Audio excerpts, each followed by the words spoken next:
Salve, salve! Bom dia, boa tarde, boa noite. No vídeo de hoje a gente vai falar um pouco sobre contratar alguém. O que leva a gente contratar, não contratar, como fazer, depois da vinheta.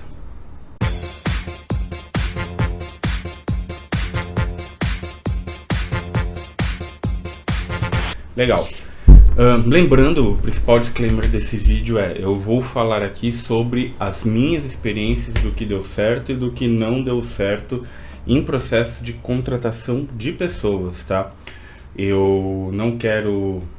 Uma ideia é compartilhar conhecimento, né? A ideia não é falar vamos fazer desse jeito e sigamos desse jeito, porque não faz sentido, né? Cada um falar e determinar o que cada outro deve seguir. Mas o que eu acredito que talvez faça sentido. E pelo menos é o que eu adoto. Se um dia alguém fizer entrevista comigo, é o que eu adoto e vocês vão ver que eu não vou fugir muito disso. Enfim. Um pouco de contexto. Minha primeira experiência com contratação de pessoas foi quando eu assumi o cargo, quando eu estava sendo treinado para ser coordenador lá no Viva Real. Muito embora eu fosse ainda um analista sênior, me deram a autonomia de eu, junto com as duas supervisoras da equipe que eu estava cuidando, que era de regularização lá no Viva Real, contratar pessoas. E, cara, assim, processos de entrevistas, eles podem ser muito... gerar muita ansiedade, porque você passa por muitos momentos. Hoje em dia não se fala, mas... você passa pelo momento de se candidatar, torcer que o seu perfil faça sentido e alguém entre em contato contigo. A partir desse momento você passa pelo screening, que é a primeira parte com o RH, e depois, tudo dando certo, você vai para a etapa da entrevista com o gestor, etapas técnicas e etc. No início, como eu não sabia, e aí algo que eu tenho para mim quando você vai fazer algo que você nunca fez na vida, observa primeiro e depois você vai dando suas opiniões, fazendo as perguntas para entender, e aí você consegue dar opinião. Então eu observei. E eu percebi que tinha esse mesmo método, que era passa pelo RH, você conversa, e aí depois você pedia para fazer uma apresentação em PowerPoint sobre sua vida e etc. E aí continuava. A primeira coisa que a gente mudou foi tirar essa parte da apresentação em PowerPoint sobre sua vida. Ela seguiu por algum tempo até depois, mas eu acredito que qualquer momento que você faça uma apresentação em PowerPoint para um cargo, no caso lá da regularização, que ninguém usa PowerPoint, muito pouco, então não precisava ser um critério de avaliação, ele poderia ser ensinado, não fazia muito sentido. E aí, quando eu tive a autonomia de contratar de uma maneira junto com os supervisores, eu nunca excluí as pessoas do processo, eu acabei preferindo tirar essa parte. E aí a gente só conversava e etc. E aí a gente fazia uma que era que os supervisores gostavam de fazer, que era um teste, assim, a gente passava umas informações e fazia um teste na hora com o candidato. 90% das pessoas que passaram, e aí eu falo, foram contratadas ou não, fizeram esse teste, quer dizer, 100% fez, 90% falava, não conseguia, ficava nervoso, etc. Então, aí eu comecei a pensar um pouco sobre. Quando eu fui pro Viva Real, quando eu fui para o LX, eu adotei, em outras palavras, um método que foi me ensinado também nos cursos de liderança que eu fiz, que era, cara, eu particularmente não gosto de validação de case, a não ser, e eu entendo que seja algo super, super, super técnico. Então, você vai contratar alguém para ser desenvolvedor, você vai contratar alguém para fazer programação, que você precisa entender se a pessoa sabe escrever na linguagem que você está pedindo, ou coisas dessa maneira, aí beleza, eu tô entendendo, mas não é meu caso. Eu não sei escrever em nenhuma linguagem, e no Java, C++, etc. Então, o máximo que eu sei fazer é mexer no SQL, então eu entendo que não, eu entendo que para os cargos que eu contrato não precisava. Então, quando eu tinha autonomia de decidir, vai ter case ou não, não. Algumas recrutadoras falavam assim, como assim? Não vai ter case? Eu, tipo, nossa, não vai ter case? Não. Porque eu acredito muito na troca, na conversa e na troca de experiência. Mas como você vai saber se o candidato sabe ou não? Conversando. Primeiro, porque você deixa ele mais à vontade. Que nem eu falei no outro vídeo do café, sobre minhas experiências na recolocação, teve aquele case, teve uma empresa específica que eu tive que fazer um case. No momento do case eu estava nervoso porque eu estava com toda a pressão do desemprego nas minhas costas. A minha câmera parou de funcionar por algum motivo. Então tudo aquilo foi juntando revés e etc. que eu não conseguia, que me abalou, assim. E você está falando isso porque você foi mal num case. Não estou falando isso porque eu fui mal num case, porque isso aqui foi em abril de 2023. Eu tenho experiência com contratação desde novembro de 2016, então eu já contratei muita gente nesse quesito.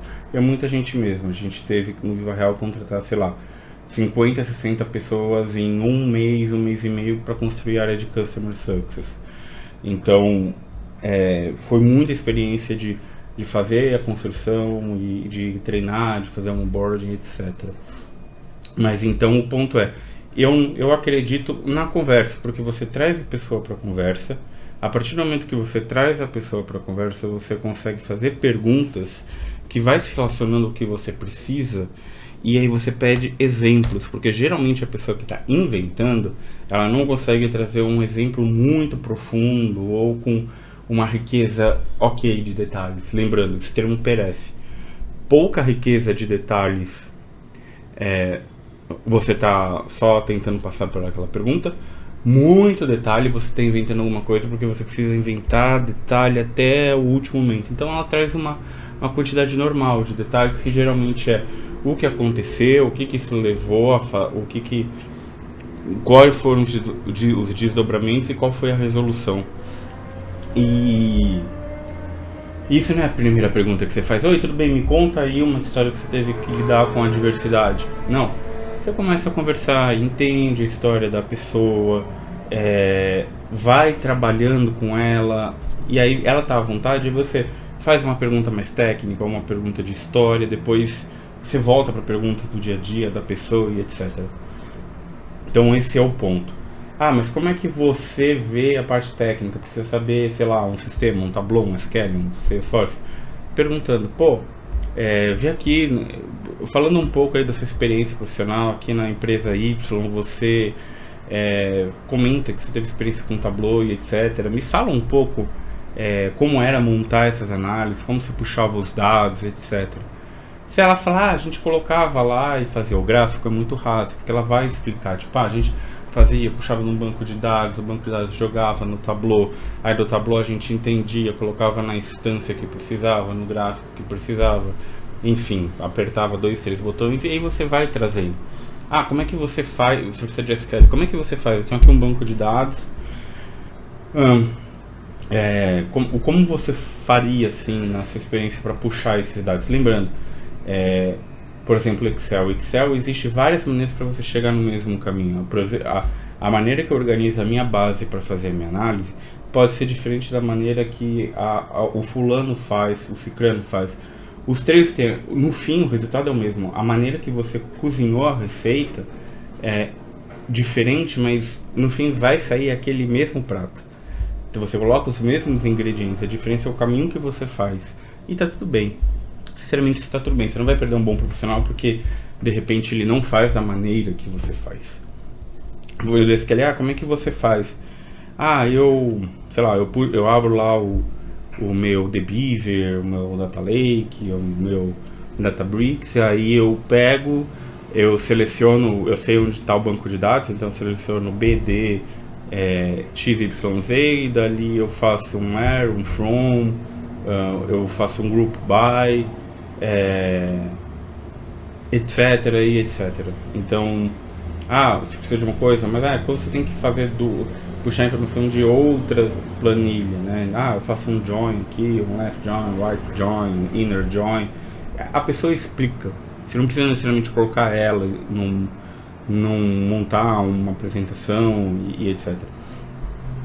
E também vale muito você ter o nível de senioridade que você está pedindo.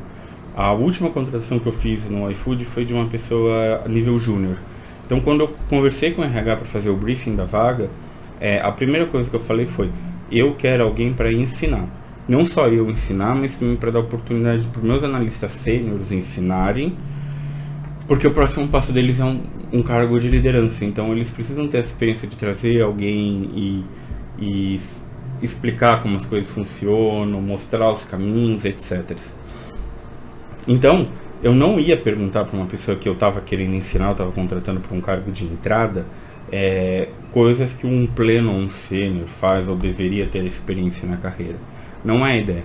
Mas eu não sei mexer com Tableau, eu não sei mexer com Power BI. Tudo bem, aqui a gente vai te ensinar. Eu não estou querendo alguém com pleno conhecimento, senão eu estava contratando outro nível de candidato em outro momento da carreira. Eu quero alguém que tenha à disposição, o brilho no olho, né? Falar o jargão, o chavão. E aí você contrata a pessoa, vê ela se desenvolver, as pessoas vão ensinando e ela vai crescendo. É importante você ter alguém para crescer.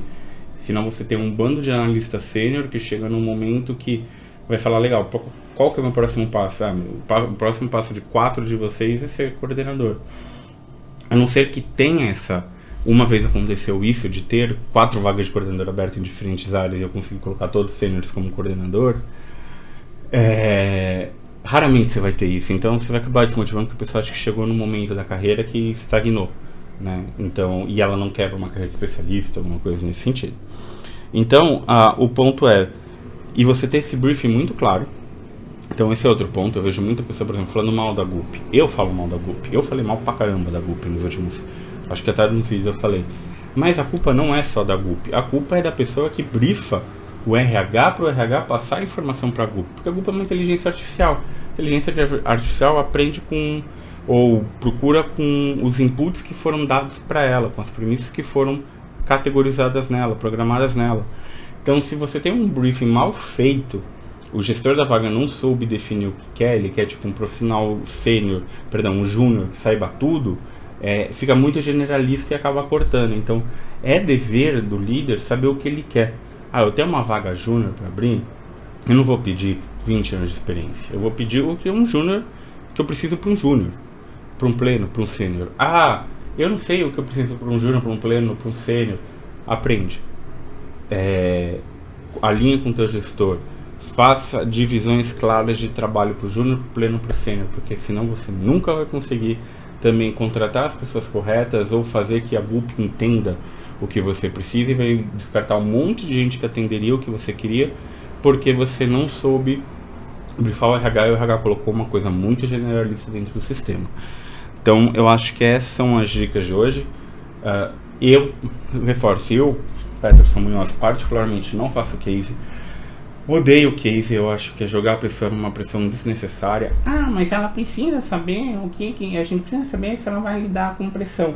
É diferente a pressão quando você está dentro do contexto e você consegue perguntar para a pessoa como se preparar, do que quando te manda um e-mail para fazer um case e apresentar. Você vai estar nervoso, etc. Por mais que a gente fala, não tem resposta certa ou errada aqui, a gente faz cara feia se a pessoa vai muito longe do que a gente espera.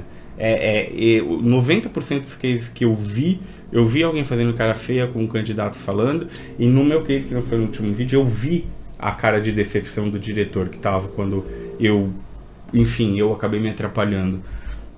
Então eu só corroboro. É mais fácil você ter a pessoa e conversar e bater esse papo para trazer do que não. Hoje eu não sei contabilizar da minha carreira, assim, mas eu tenho algum orgulho de falar que várias pessoas que eu entrevistei nesse método hoje ou migraram de área, entraram como atendimento e foram para uma área de planejamento, para uma área de consultoria e etc.